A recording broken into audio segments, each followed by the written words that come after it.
Hello, hello, Cancer. We'll put that one aside. We'll see what that one means a little bit later.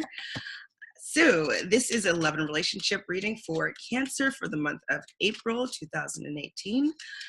Love and relationship reading for anybody that's Cancer's sun, moon, and rising sign. I'm going to do a stop, start, and continue spread. So what does Cancer need to stop doing for the month of April in their love relationships? What does Cancer need to continue doing? Oh, start doing. And what does Cancer need to continue doing?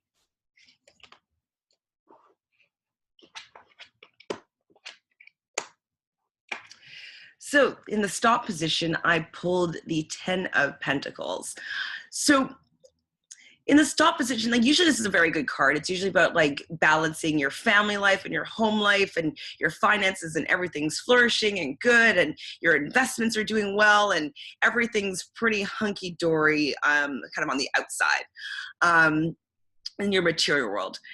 And so it's in the stop position. And so maybe this is saying that you've been focusing right up until now a lot on your finances, a lot on, your image to the world, a lot more like in your house, your home, your family, your school, making sure your money's intact, your career. And yes, this has been great. It's been serving up to now. It's giving you some balance. It's giving you some stability. Amazing.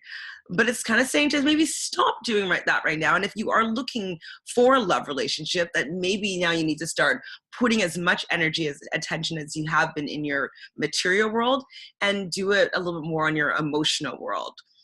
So it's saying to stop focusing on material things. And it's like you've worked hard enough. You have some stability in that area, and this is great. But now it's time to get a little bit mushy and get into your heart. Now, this is really easy for you. You guys are, you're a water sign. So water are full of emotion, intuition. Like this comes easily for you. And you may have been maybe not allowing that emotional side to come forward in the last little while. Because you've been focusing on your material world. But now it's saying like you've done all that work. And if you want a new relationship, you're going to have to show up emotionally, and you're going to have to really open your heart and be vulnerable and allow the other person to see you for your emotional self. It's the vulnerability that I think that you haven't been showing with working on your material world. So I would suggest, whether you are in a relationship or not, to start getting in touch with your emotions and get a little bit sappy. You guys like it. You guys like being, lovey-dovey, romantic. If you're not in a relationship, get romantic with yourself. It's kind of all about self-love these days. And I know it's kind of a buzzword, and it's everybody self-love this and self-love that, but it's really true that in order to cultivate the love that you want in another, you really have to cultivate that love in yourself.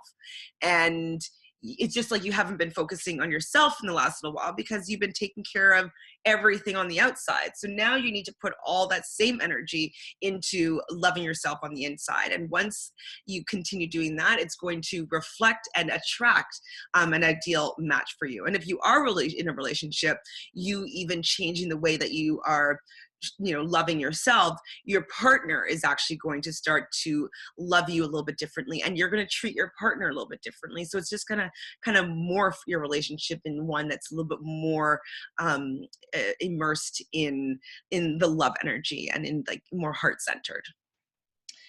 The card that I picked for the start position is the 6 of Pentacles.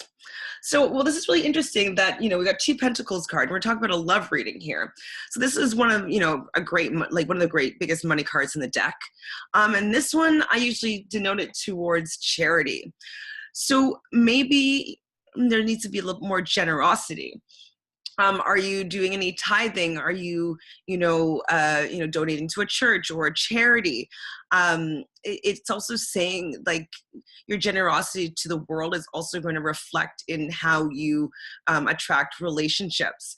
You don't want to necessarily be a miser. You don't want to hold all, your financial things that you've acquired up until now. You don't want to, hold it really, really, really tight, because energy, or money is energy, and energy needs to flow. And you know that money is called currency because it is a currency. It needs to flow. It needs to pass through. And so if you've been spending all this time making all this money, I think it's now time to just start sharing that wealth with others. And if you don't necessarily have these specific financial means, your time is a currency that you could be sharing. So maybe it could be volunteering. It could be donating books that you don't, or clothes that you don't wear, to a women's shelter. Anything where you're also sharing your wealth with the rest of the world is going to help you attract more abundance in all forms. So it might not come back specifically in dollars, but it could come back in an abundance of, romantic possibilities. Who knows how the world is going to reflect that back to you, but it's suggesting to share some of your wealth, share some of your, what you've acquired up until now financially and in your material world. And it's going to be reflected. Your generosity will be reflected in what comes back. So start doing that. And that's actually a really good message for everybody, me included, that, regardless of how much we actually have, there's always someone that's going to be able to benefit from what we can give, and to not be so tight holding on to what we have, because it needs to flow. It needs to keep moving from hand to hand. And they say one man's trash is another man's treasure. It's just sending that wealth. It's just, you never know about how your generosity of spirit is going to help someone out, and you'd have no idea how that generosity of spirit is going to be reflected back onto you. And then the final card that I pulled is continue. So the Three of Cups, a friend of mine calls this the goddess circle card. And it's finally a cup. So great. That's great about, we're not talking about finances anymore, but we're talking about coming together in an emotional sense. So if you're looking to bring more, of the emotional side of you back into your relationships, or you're looking for a new relationship, it's kind of saying hang out with people that you love and care about. The more that you're feeling love and in that love energy, the more that you're going to be a magnet for more love energy.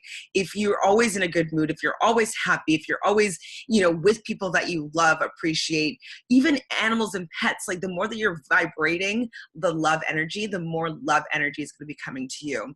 And in turn, it's going to make you happier.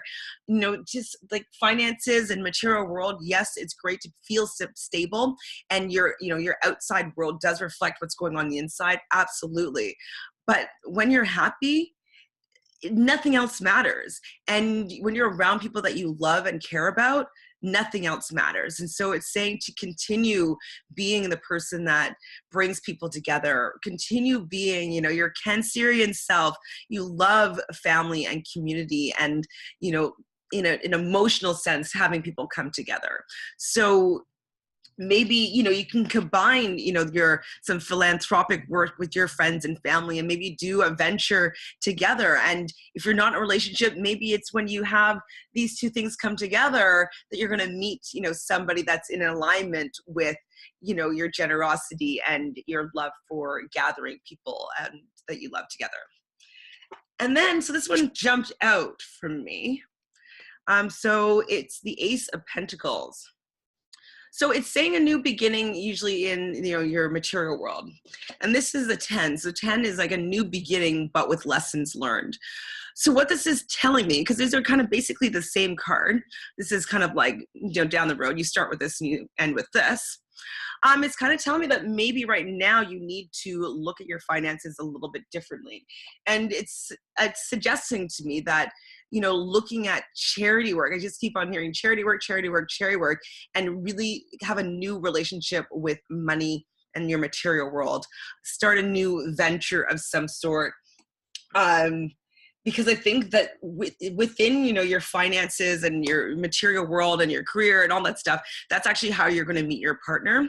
But you still need to bring in people that you love together, bring out your emotional side, and really share that with people. And then you're going to either, you know, morph your current relationship in one that's a little more fulfilling emotionally, or you're going to attract a relationship that's going to be fulfilling emotionally. So all in all, I think this is a pretty great reading. You're going to be the next big philanthropist, and you're going to meet a delicious, lovely person that's going to really emotionally fulfill you. So it seems like this is what's coming, cultivating, brewing. It's on the horizon. So I look forward to speaking to you next month. Take care, Cancer.